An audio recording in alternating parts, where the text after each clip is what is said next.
Joining us on Mirror Now today is Dr Abhishek Manu Singhvi, who wears many hats. He is Member of Parliament Rajya Sabha, Senior Advocate and National Spokesperson of the Congress Party. Dr Singhvi, welcome to Mirror Now. Thank you. My first question, sir, to you is about the ongoing hijab row in Karnataka. Where do you stand on this entire matter?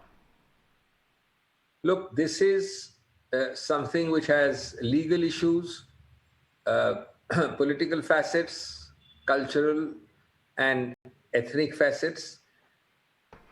It's a long discussion by itself, but let me make in very brief terms the following clear. One, it is nothing but a created self-destructive controversy. My real point is it necessary in India today to grapple with such divisive issues, to have diverted and digressed and wasted energies to such an extent? What public purpose does it serve to create this, to have society up in flames, to have all kinds of issues arising with no productive result? It was a quiet, somnolent thing going along. There was no need to rake it up. That's the overarching issue.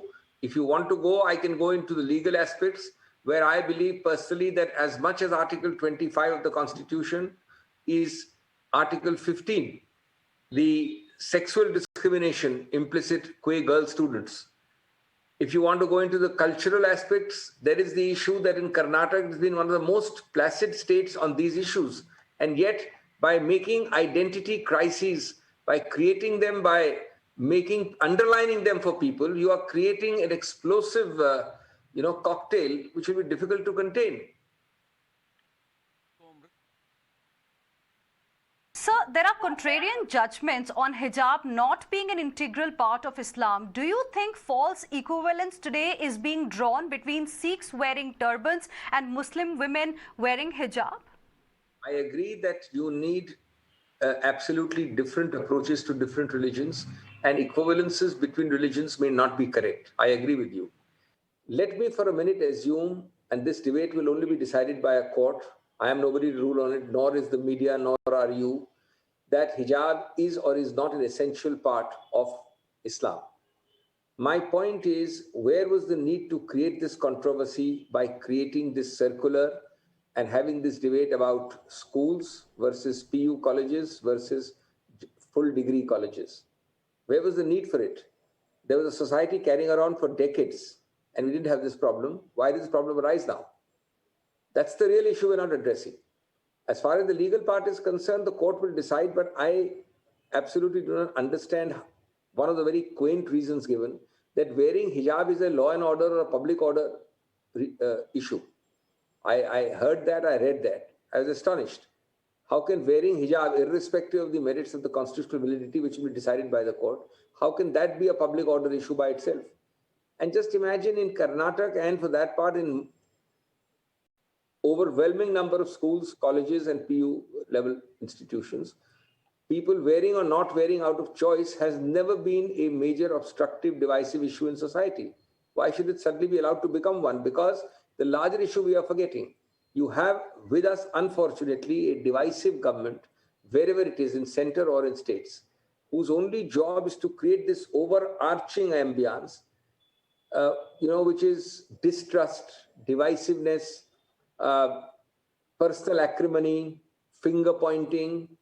Is this really the India which you want to call the new India in terms of looking forward, in terms of getting foreign investment, in terms of being an IT capital in Bangalore, to be an IT state with this kind of controversy? That's the larger issue we tend to forget. Absolutely. And Dr. Singhvi, it all started with just one college in Udupi, and then it spread like wildfire in other colleges in Karnataka. Do you think if government of Karnataka would have probably intervened on time, maybe the situation would have been much better today? Obviously, yes. But you are asking if the perpetrator would have done things to heal things, to calm temperatures. That's an unreal question you are asking. Who is interested in calming? Possibly this whole thing is started because people want to stoke up provocations and internal contradictions. Just imagine, as I said, this is a very important point. For decades and centuries, the state of Karnataka, do you think they haven't had Muslim people? Do you think they haven't had hijab? Do you think they haven't had education institutions running? Why this now suddenly? And remember one thing, wherever you make X, Y, Z conscious of their identity, there will be reactions. I always say that Hindi could not be promoted for 7 decades by government efforts. But today, India has, in a natural way, promoted Hindi because people are not conscious about speaking Hindi. The moment you make somebody conscious, there will be reactions and counter-reactions. But the reaction from the government side, representatives of the ruling party there has been that, these 6 girls in Udupi College, which first protested on this particular issue, are being instigated by certain organizations. So do you think children probably are being used as pawns by politicians here? I think none of us have information. We have allegations and counter-allegations. But let me answer your question by a counter question. Please assume that these 6 are instigated. Do you think the people who are instigating, do you think the people who are taunting them and attacking them on the streets, are they less instigated? Do you really think so? Do you think, for that matter, that sections of the administration of the states which want to create this provocative atmosphere are less instigating? The problem is here that there is now an atmosphere in the country where people want to make the overarching issue an issue of religion, identity, what I wear, what I eat, what I look, where I go, what I do. That has become the overarching way of defining this republic because it suits political interests. And when you do that, you do it as X, Y will react, and you do it as Y, and then Z will react. Has to happen. But sir, then aren't we then sowing seeds of intolerance in the classroom? Why should the color of faith divide children? And these are not even adults. These are teenagers. Well, that's a very good question. Whom should you be asking that? Do you really think that a state administration or the school or college administration could not have solved it by diffusing it? Do you not think that by sitting together in a convivial atmosphere and having some simple rules, and changing some rules where necessary, it could not have been solved? It is not solved because it is not intended to be solved by certain sections, and they may belong to all sides. The idea is that as long as this is kept boiling, the pot is kept boiling, it serves interests, political interests. It serves group interests. It serves sectional interests. It serves certain organizations masquerading as NGOs, and it serves the object of certain people whose job is to fan such flames. But won't this bigotry then seriously impact the education of a Muslim girl child in India? Won't this undo the gains made by Beti Bachao, Beti Padhao campaign? See, that is the larger picture which the government of India should think. What's the point of the Honorable Prime Minister sermonizing upon Beti Bachao, Beti Padhao, when in his backyard, in a BJP-ruled state, this is happening? He should straight away, and he has a lot of influence, a lot of power, a lot of role model effect. Suppose, just imagine if the Prime Minister was to speak up and say, look, this nonsense must stop. We have this solution. These groups have been coming to this area and college for decades and centuries, and we'll work it out like this. 5 sentences, 15 minutes. It would never happen. But is anybody interested? Or for that matter, the Chief Minister simply getting into it, hands-on, and solving it. Problem is, it doesn't suit large sections. And I'm not saying that, I'm saying, I dare say, opposite sections also it may not suit. But when you provoke a sleeping dog, then all kinds of reactions, counter-reactions, and counter-reactions happen. Sir, ever since this issue started, the focus of Mirror now was how this bigotry, whoever is behind it, eventually it is impacting the education of these students. And that's what we are concerned about, because for about 600 plus days, these children were not able to go to their classrooms. And the moment they could have been, inside their classrooms with exams due in less than 2 months. What we are seeing right now is protests by these people. There was stone pelting by students. How concerned are you on this particular issue? Keep politics aside, but then it is about the future of our country. Concerned, it is a denial of the right to equality of the sexes, because girl children are most affected. It is a denial of the right to education, which has been held to be part of Article 21. I can only give a very humble, and it's an inconsequential thing because I'm nobody in this scheme of things. But what would happen if I was the man on the spot? I would simply do 2 or 3 things. I would get all the stakeholders together. I would say that, look, every student must attend. I would make the strongest complaint and mete out the strongest punishment to boys or other sections who taunt and chase on the streets. And I would say, look, there is a intention to have a school uniform, assuming that is so. The school uniform must be worn.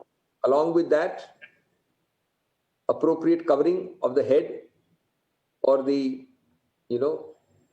parts of the head should be allowed. Don't cover your face, and let's find a solution. Sit across the table. This would not have gone on for 2 days.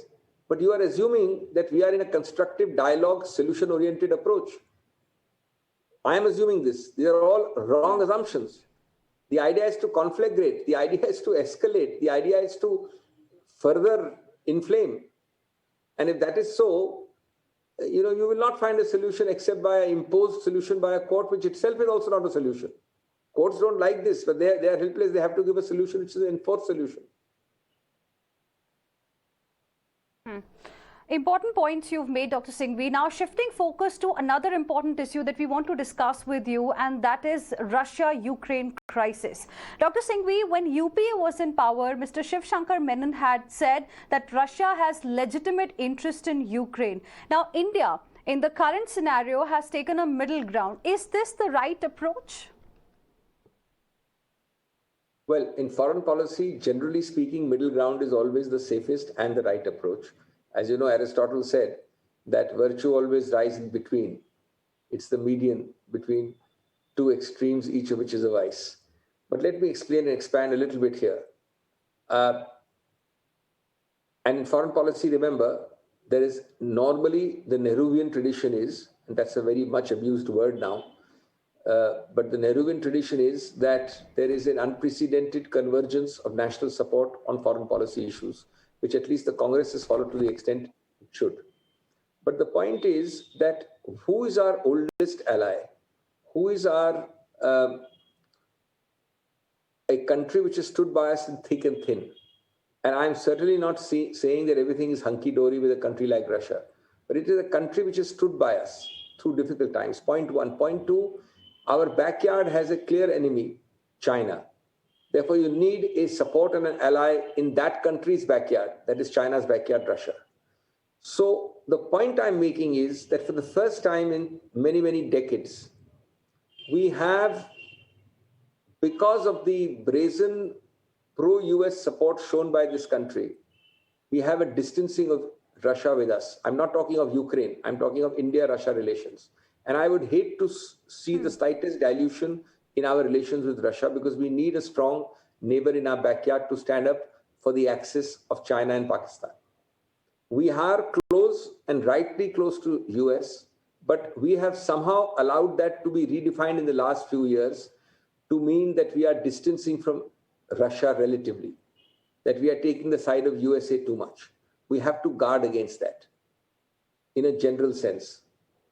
There has to be a system where we have issue-based support and equidistance from these 2 countries, but Russia should never be made to feel that we have gone into the arms of another pole. Non-alignment is not a fashion or a very relevant or a updated statement, but all it meant was, which has great relevance for today also, is that we have to keep our independence and distance from these 2 poles and do not fall victim to the Cold War. So to answer your question more narrowly, in Russia, we must maintain, Russia, Ukraine, USA, we must maintain equidistance, we must maintain distance, we must take balanced approaches. And of course, a call for peace is the right approach. But in the larger scope of things, I find for the first time in many, many years, Russia is having some joint military exercise with Pakistan, which never happened. I find the first time in many, many decades that Russia and China are closer than ever before. I don't like it.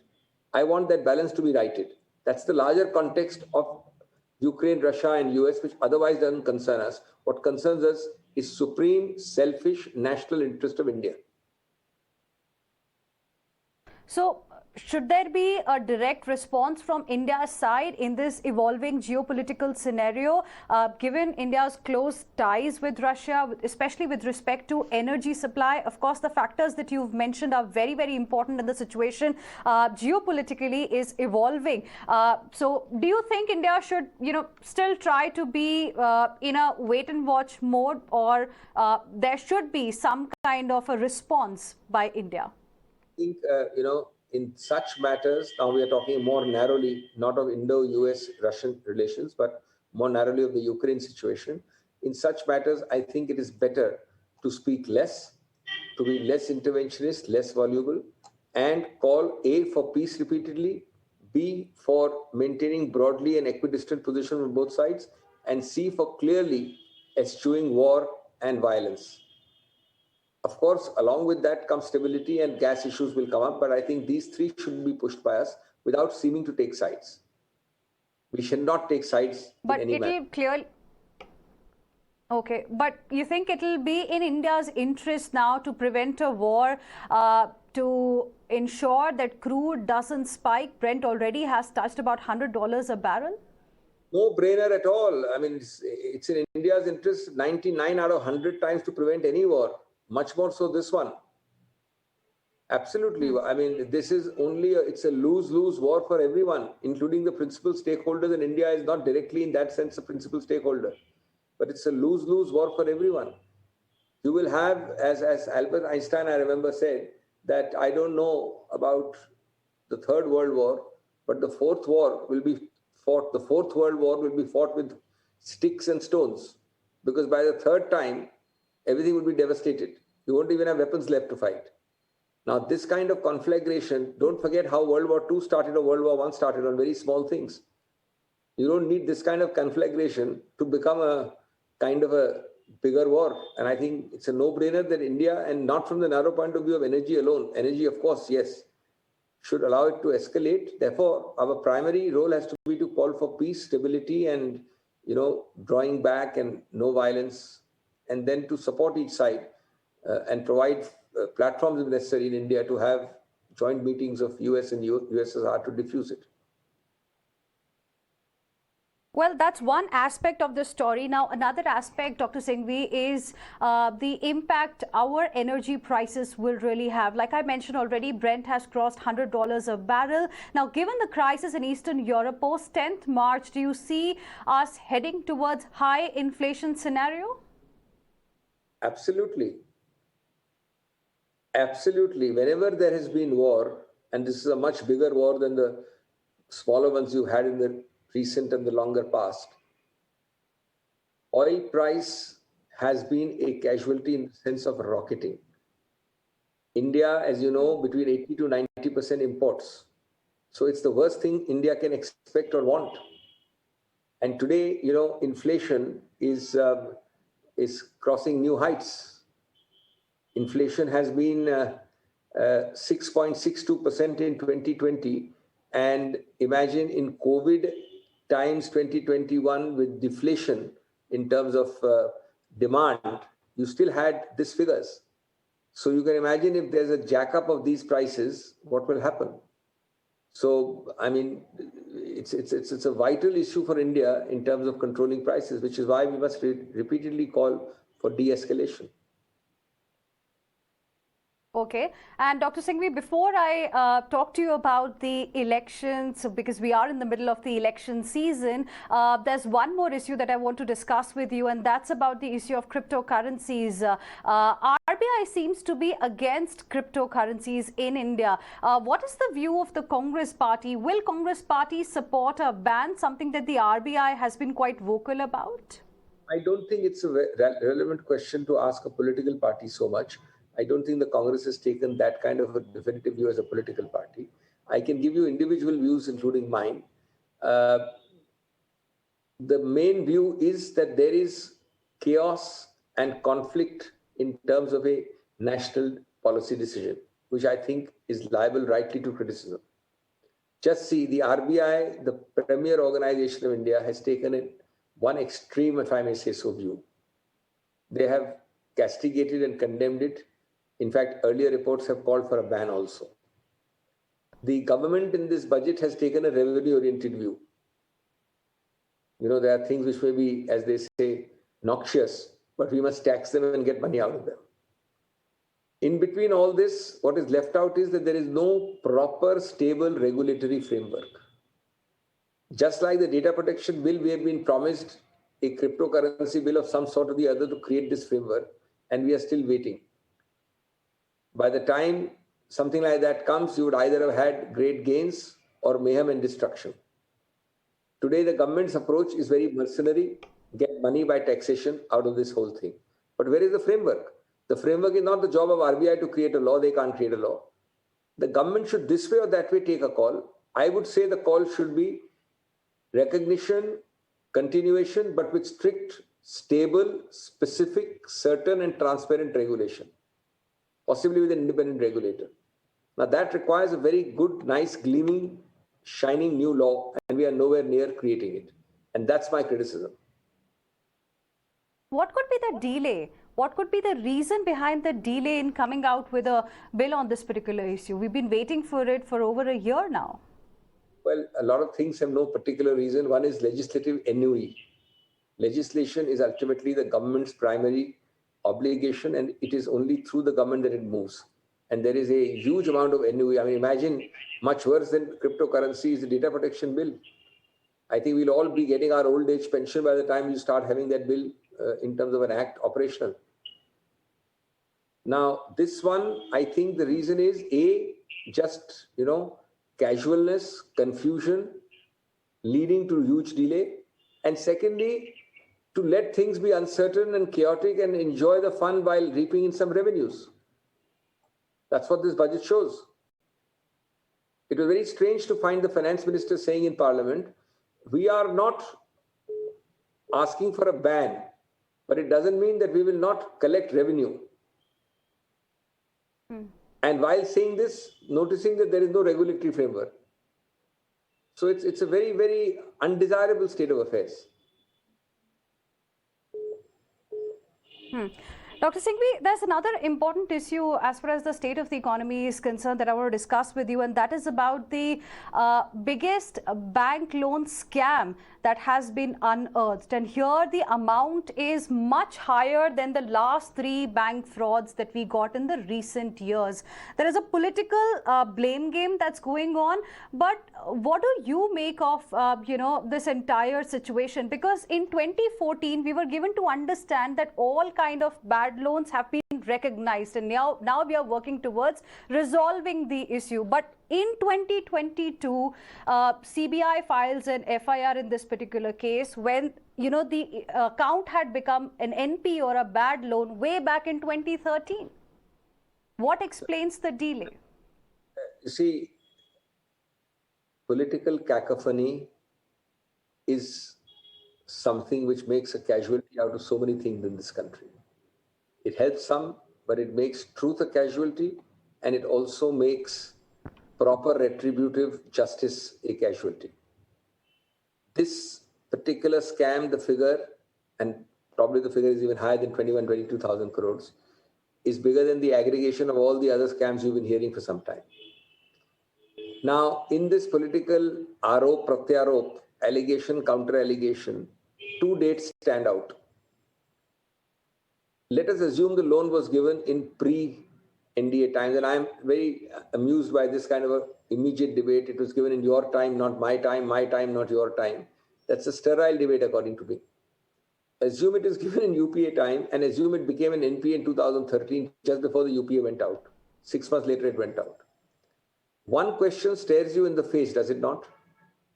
When you are shouting from the rooftops from 2014 about cleaning up the banking system, and previously this famous word, now it has gone a little bit out of fashion, was used, legacy issues, and everything which is wrong with the country is handed over by predecessor governments, then the simple question and date which stares you in the face is, why let us assume everything, is no action of a punitive, recoverable nature happened from 2014 to 22.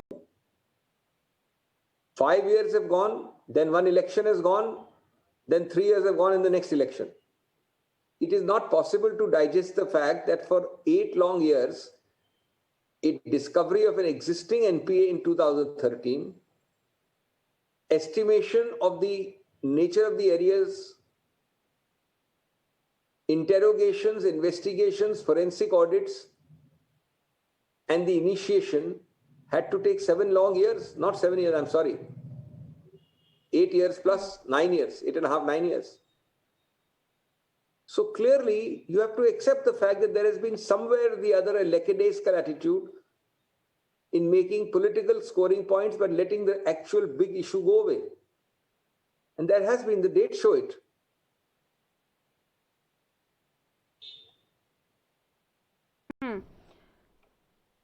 Sir, now as we are in the middle of the election season, BJP has promised 50% reservation for locals in private sector in Punjab. Supreme Court has lifted, on a temporary basis at least, the stay the Punjab and Haryana High Court had imposed on 75% reservation for locals by Haryana in private sector. What is your view on reservation in private sector for locals?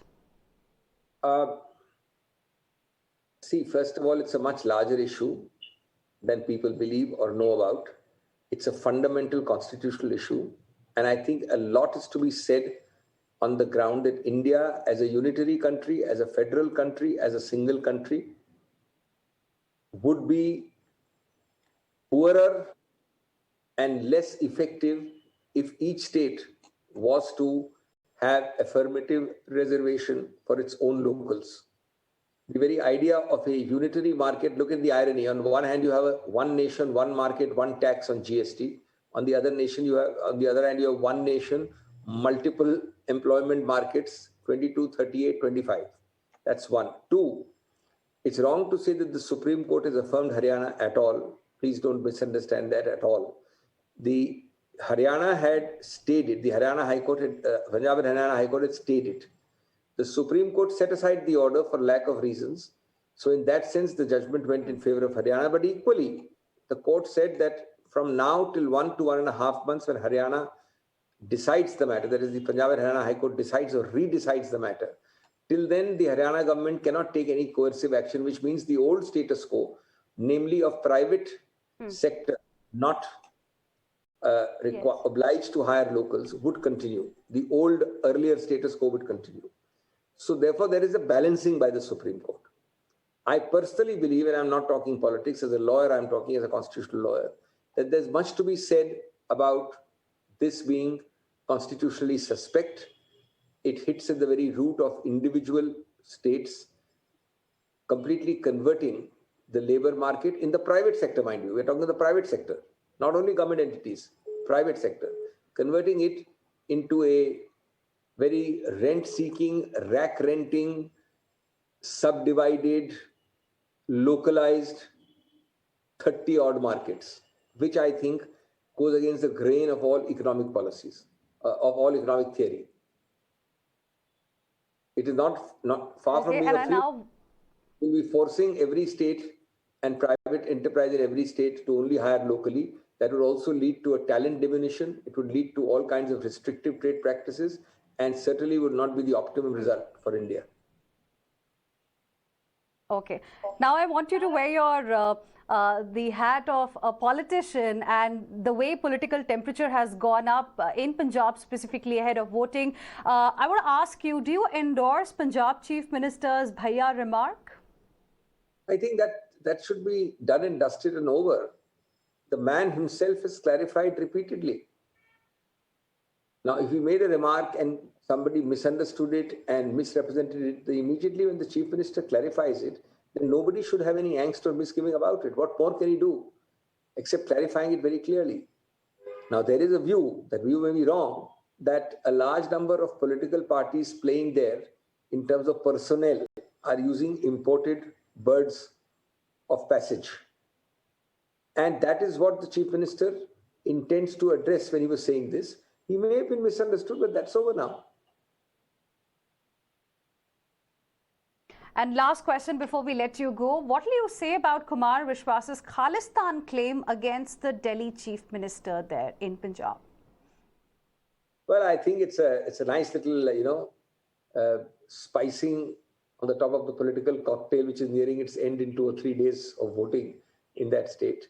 So that will have to await, I think, an inquiry. If it is even partially, remotely true, that it's a very, very serious matter. I wouldn't like to, make fun of it. Issues are, of course, raised that it is a private conversation after years and years, which is being suddenly spoken of. So I think it needs, but what I find in that controversy, somewhat very seriously diminishing, is a point which has gone unnoticed. Elections come and go, political parties, halla gulla and arop pratyarop, as I called it, keep on going. That's the great joy, the chaos and the cacophony of our democracy. But, institutions like Election Commission are there for all times. If the Election Commission has issued a letter about something, then the haste with which that letter was withdrawn suggests that the Election Commission, at least at that level, has not acted independently or has reacted to some pressure from somewhere. I think the local electoral officer, the haste with which he withdrew that is a little noticed development, and I think it bodes ill for the institution. I'm not talking of the larger controversy about Kumar Vishwas's statement. Obviously, Kumar Vishwas should have to himself explain the huge delay in having made this statement. All right, Dr. Singhvi, thank you very much for joining us here on Mirror Now. And thank you very much for taking out time for us and speaking to us on a number of issues. Thank you very much.